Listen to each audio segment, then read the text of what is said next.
7 vuotta. 7 vuotta täyttä panostusta on sellainen ajanjakso, jossa pystyy saavuttamaan potentiaalinsa. Yksi vuosi, kun oltiin Etelä-Afrikassa leirillä, niin Viskari Jarmo, joka oli siellä mukana kanssa, niin se sitten yksi ilta päivällispöydässä tokasi tämmöisen ajatuksen 7 vuodesta. Ja se jäi mulle aika vahvasti mieleen ja se sai mut just miettimään, että mitä se täysi panostus oikein tarkoittaa. Kun mä oon kuitenkin ollut lajin parissa lapsesta ja nuorista saakka ja silloin junnusarjoissakin on kyllä tullut harjoiteltua tavoitteellisesti ja tehtyä valintoja urheilun eteen. Ja tätä kun mä sit mietin, niin sieltä nousi kausi 2018, missä mä olin siis semmosessa tilanteessa, että siinä oli lukio käyty, armeija käyty ja ennen kaikkea siinä oli monta vuotta jatkuneet haasteet mun urheilussa päättyneet siihen viime kesään. Et siinä kohti sitten tapahtui siinä mun panostuksen tasossa selkeä nousu. Sillä kaudella mulle tuli harjoitusleirivuorokausia moninkertaisesti enemmän kuin aiempina vuosina, mikä lisäsi harjoittelun määrää, mutta varsinkin sen laatua. Ja sen lisäksi mä aloitin myös korkeampaa harjoittelun, mikä toi ihan uudenlaisen ärsykkeen siihen mun tekemiseen. Et se on mun mielestä semmonen aika selkeä kohta, mistä pystyy sanomaan, että se mun täysi panostus on alkanut. Ja oikeastaan ihan sattumalta myös tää mun vlogi on alkanut ihan siihen samoihin aikoihin, että sieltä pystyy niinku ensimmäisistä jaksoista tähän päivään näkemään koko sitä mun matkaa, kun mä oon pystynyt vuosi vuodelta jatkamaan sitä mun täyttä panostusta ja vielä myös hiomaan sitä koko ajan paremmaksi sitä mun tekemistä. Ja nyt sitten kun on EM- ja olympiakausi 2024 aluillaan ja lasketaan niitä mun täyden panostuksen vuosia, niin tää on 7. vuosi. Tervetuloa vlogiin.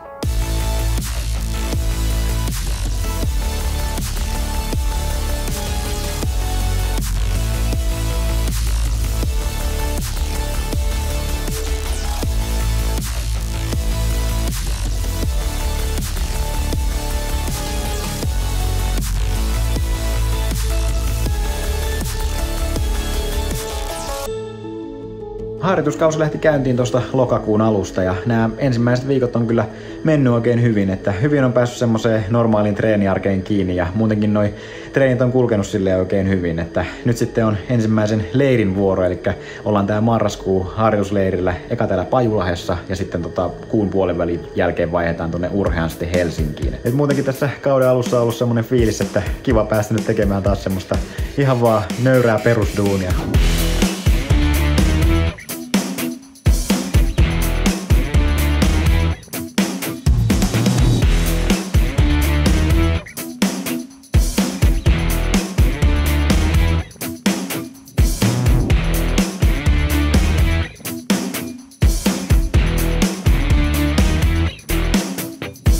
Leiri pistetty käyntiin perinteisin menoin, eli eka oli nopeuspäivää ja nyt oli sitten kontrollitreeni, millä katsotaan sitten vähän sitä, että miten on keho sopeutettu tuohon alppimajaan. Ja ehkä silleen fiiliksessä vähän huomaa sen, että ollaan alppimajassa ehkä niinku vähän on silleen helpommin hengästynyt, mutta kyllä noiden happolukemien perusteella pitäisi olla kyllä aerobia oikein hyvällä mallilla.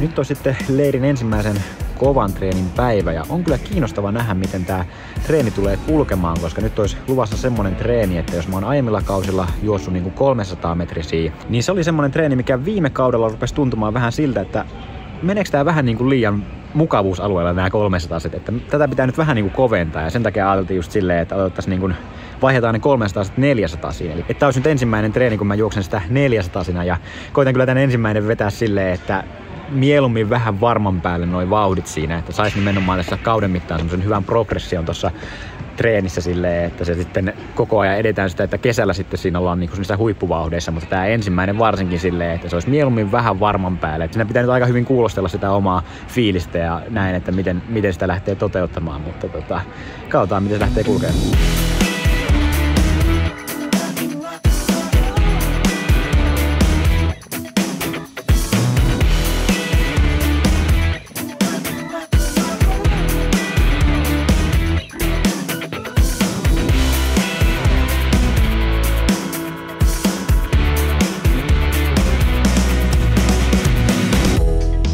Ja jäi kyllä jotenkin tosi hyvä fiilis noista nelkuista, että oli kyllä silleen kova treeni, mutta samalla myös, nyt varsinkin kun siinä oli valmentajakin mukana, niin coachi siinä vähän ehkä silleen sopivasti just toppuutteli siinä, että mitä tossa nyt oli hyvä niin kuin tän ekan tommosen treenin kohdalla tehdäkin. Että on kyllä jotenkin tosi innostunut fiilis tosta treenistä silleen, että nyt kun sitä saadaan tähän harjoituskaudessa silleen toistuvasti, että minkälaisen kehityskaaren siihen oikein saa.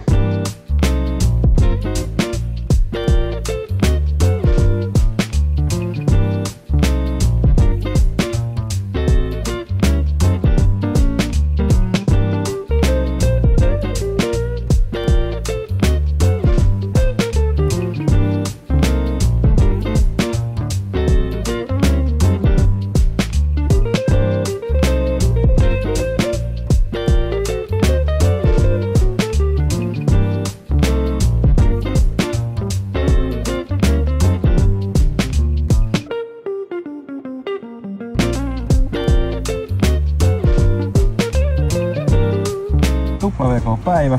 Vedin tuossa aamulla hallissa 2 tonnia ja 2 tonnista ja nyt sitten tultiin tähän illan treeniin varten sitten, tai iltapäivän treeniä. Ei tää nyt vielä mikä tekee mieli sanoa illan treeni, kun täällä on niin pimeetä jo, mutta ajettiin tosiaan Saaran kanssa tähän nyt sitten Pikkuveskun maisemiin. Mä tein itse vähän lyhkäisempää intervallia, että Vapparo, siinä se mun puhelin on siinä ovessa. Ihan pysyy.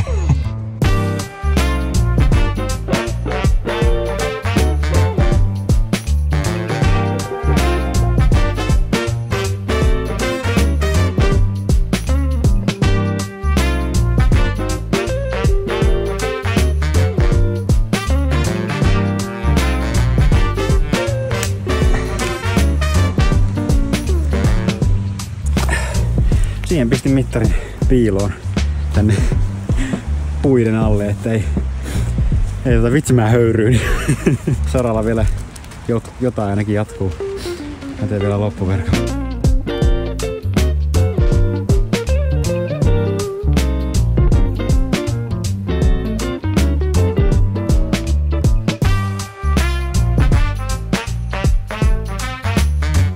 Täällä leirillä majoitutaan tosiaan taas noissa alkumajahuoneissa ja sillä haetaan semmoista korkeampaa aika hyötyä. Ja se hyöty on kuitenkin vähän semmonen, että se ei tule niin hyvin, jos pelkästään oleilee sillä huoneessa, vaan pitäisi saada myös treenattua sitten tämmöisessä vähähappisessa ilmassa. Ja sen takia meillä on tää treenihuone täällä sitten hommattuna. Ja tää on vaan ongelmana ehkä se, että tää huone täällä Pajulahdessa on sen verran pieni, että tää tulee tosi nopeasti tosi kuumaksi ja aika tukalaksi. Sitten muutenkin kun täällä on paljon urheilijoita ja näin, että miten me saadaan vuorot sovittua tänne ja näin, niin siinä tulee silleen omat haasteensa sitten ainakin verrattuna sitten siihen, että jos menee vaan oikeaan vuoristoon, niin siellä ei tarvitse tämmöisiä miettiä ollenkaan.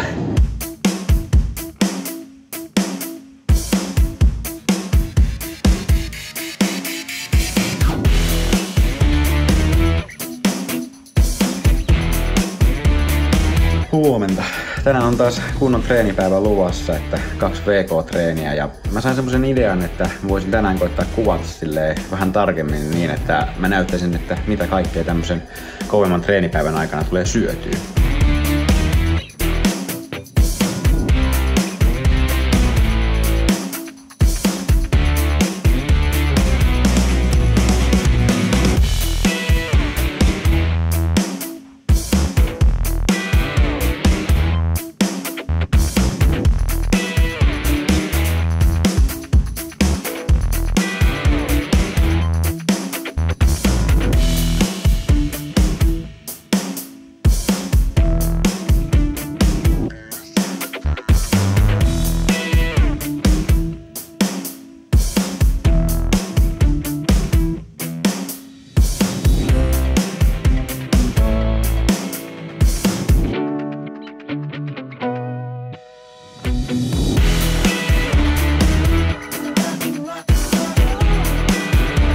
YouTubessa on muuten tommonen Super Thanks-ominaisuus, millä pystyy halutessaan tukemaan rahallisesti videontekijöitä ja mä pistin sen päälle, jos semmonen kiinnostaa.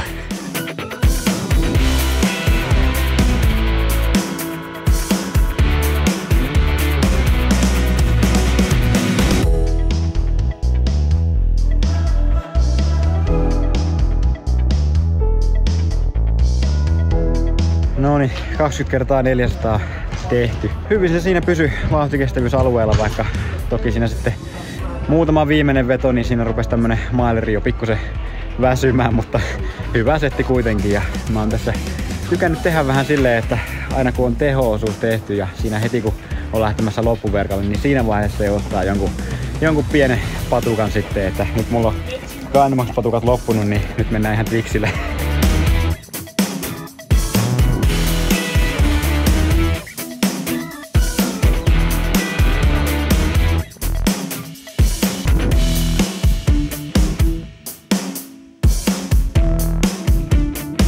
Semmoiset oli tämän päivän ruokailut, että ehkä siinä tärkeimpänä oli se, että ruokaa tulisi tasaisesti ja sitten myös riittävästi syötyä, että tulisi semmoista laadukasta ruokaa ja kestävyysjuoksussa oleellinen asia, että on sitä energiaa sitten millä juosta ja palautua sitten, että kulutusta kyllä riittää sitten.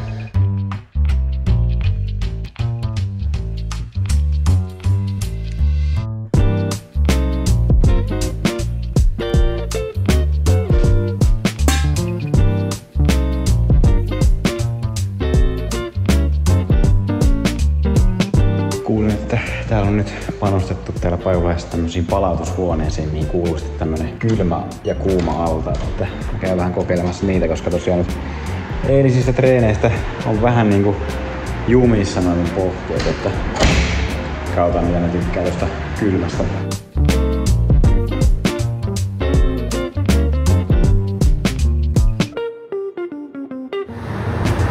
Nyt ajattelin, että vaan 10 asteesta, mä saan vähän 10. Tätä ei kylmätä tuntuu.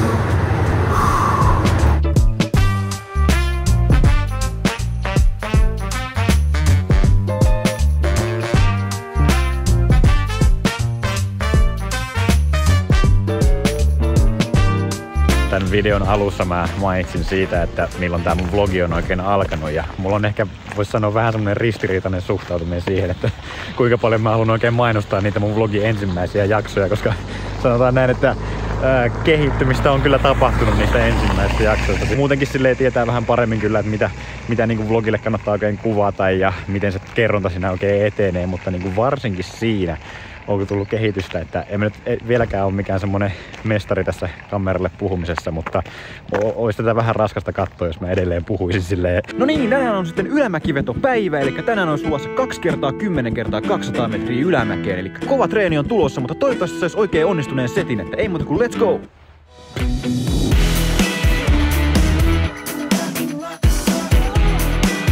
No niin, katsotaan nyt tuleeko tässä Mäkirinistä yhtään mitään. Katsotaan. Niin, rupeaa itsekin jännittää, osaanko mä edes kuvata.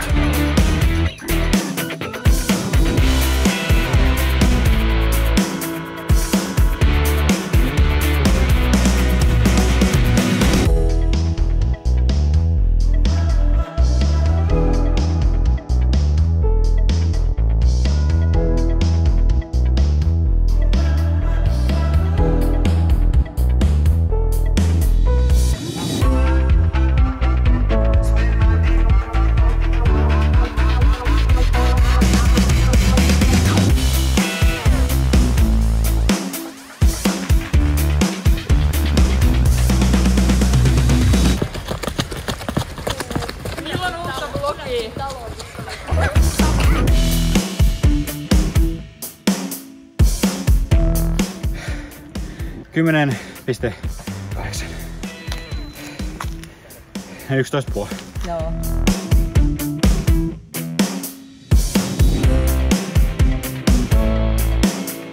Sunnuntai ja pitkän lenkin päivä, että sillä pistettiin tää treeniviikko nyt sitten pakettiin. Ja oli kyllä tää viimeisin viikko niinku aika kova treeniviikko, että tuli juoksua semmonen vajaa 140 kilsaa ja paljon tommosia tehotreenejä ja näin, mutta hyvin kyllä on onnistunut noi treenit, että tästä on kiva jatkaa nyt leiriä ja leiri jatkuukin nyt silleen, että ollaan vielä hetken aikaa täällä Pajulahdessa ja sitten vaihdetaan tonne Helsinkiin Urheaan sitten loppuleiriksi, mutta palataan siihen sitten ensi vlogissa, että kiitoksia, että olet kattonut vlogin tänne asti, paina tykkäys, tilaa kanava ja kippari kuittaa.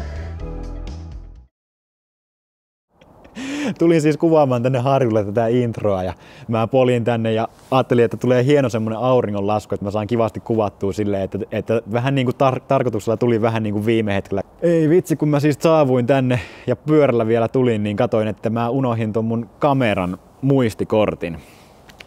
Onneksi ei ole missään asiakashommissa käynyt noin pahaa mokaa, mutta nyt sitten kävi, että lähdin sitten polkemaan takaisin kotiin ja hakemaan sen kortin ja siinä se mun aikaikkuna sille kivalle auringonlaskun valolle sitten menikin, että tää meni nyt vähän tämmöiseksi pimeäksi tää kuva, mutta onneksi mulla on noin pikkuvalot tuossa mukana sitten, että saisin tää jonkinlaisen intron tästä.